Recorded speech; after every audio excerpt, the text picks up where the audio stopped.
Hello, I'm Carly from KARLYSAYS. Thanks for listening. I'm a bit thrown by I just see my own reflection. So I'm doing a video today about like a recap on my Whole30. And um, I, if you don't know what I'm talking about, Whole30 is basically an elimination diet that you eliminate a whole heap of crap for 30 days, and then you meant to reintroduce it slowly to see if you need to eliminate anything. It's based on the theory that people will be sensitive to something, not allergic or have a anaphylactic reaction. You normally know those things straight away, but just a bit sensitive that it enough that it inflames your gut lining, and then that comes out in all manner of ways. So there is a whole science behind it. It's in a book called It Starts With Food. I tend to read it, absorb it, Carlyize it, and then regurgitate it back to you. So it's a bit more in depth than that, but that's the crux of it, I think. So basically, I did the Whole30. It was quite hard. I documented a little bit on here. There is a point you come to where it's not too hard, and you have some really great benefits. So I lost about 8 kilos. But you're not meant to worry about scale-related victories. You're meant to focus on non-scale-related victories. So one of the things was awesomest sleeps you'll ever have in your whole life. Like, out cold, drool on your pillow type sleeps after about 2 weeks. And that kept going for a little while. Something else, you just get full of energy. It's like, before I would need a nana nap every afternoon, and then when I do this, and after the first couple of weeks, it eventually kicks in that I've just keep going. They call it tiger blood. So I did the Whole30 and I had these great results. And then what you do once you've done that Whole30, those 30 days, is reintroduce each food group that commonly agitates people slowly. So you introduce it for a day or two, and then you go back to Whole30, and you see if there's any reaction to your body or you feel any different, and then you can decide from then if you want to keep those foods in your diet permanently. And so they use the analogy of the Whole30 as a strict path that you're driving on, and it's very clearly signposted on what you can have. And when you come off it, sometimes you might go off-road a little bit, but then you get back on as you need to, and you're sort of veering on and off. And when I come off the Whole30, we did the fat duck almost straight away.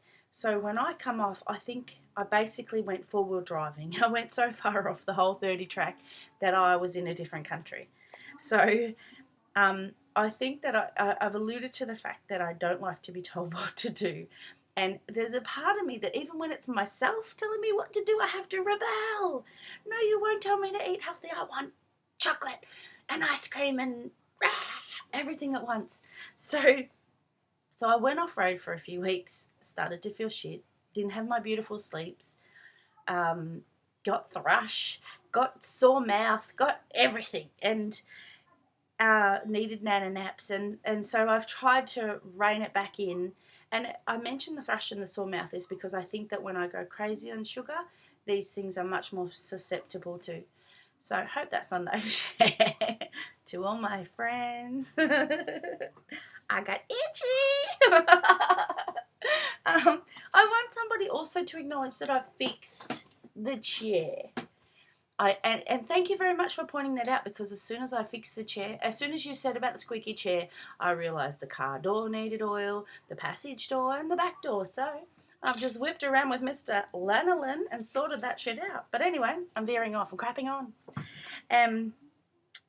So everything's settling down now. I'm trying to be more mindful about how much sugar I have, especially sugar is what fucks me up.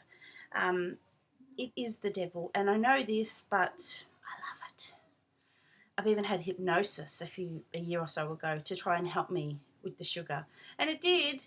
I probably need a top up or something, but all in all, my Whole30 was a really positive experience. I'd recommend anyone and everyone to do it. It's only 30 days, and even if you feel fine, like, I've always had to blow my nose every morning, and if I don't, it's blocked up by the end of the day. That is when I eat too much carbs. It's like the craziest thing, but then there's a whole host of people that cite all these different illnesses, from asthma to eczema to anything, that clear up, or they can go off their medication from it once they've done the Whole30. So it's sort of, there's a whole movement for it, and it is paleo-esque, but then you choose what suits you after that. So don't be put off by that. Have a crack. I will do another one. At some point, I'll feel like I'm too far off in the woods and not just veered off in reply to a 30 days, but like living in the woods. I've got a campfire set up there with chocolate permanently cooking. Convoluted analogy, but still. Anyway, I probably had too much before I did this video.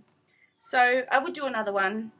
I recommend everyone to do it. And if you're interested at all, there's a website, but there is also a book which I have set up as an affiliate link. So if you would like to assist me in keeping me in the life I've become accustomed, which is just above the poverty line, that would be really appreciated. So if you do, if you're on YouTube, click on the link below. And if you're on my website, then it's one of these ways, it's there. So click on the link, have a look, or just check out the website, which is free and doesn't feed me or my children. Thanks for listening. Subscribe to my YouTube if you're loving me. If you're just sort of digging me, then go to my website. Either way, I'll feel the love. Thank you. Bye.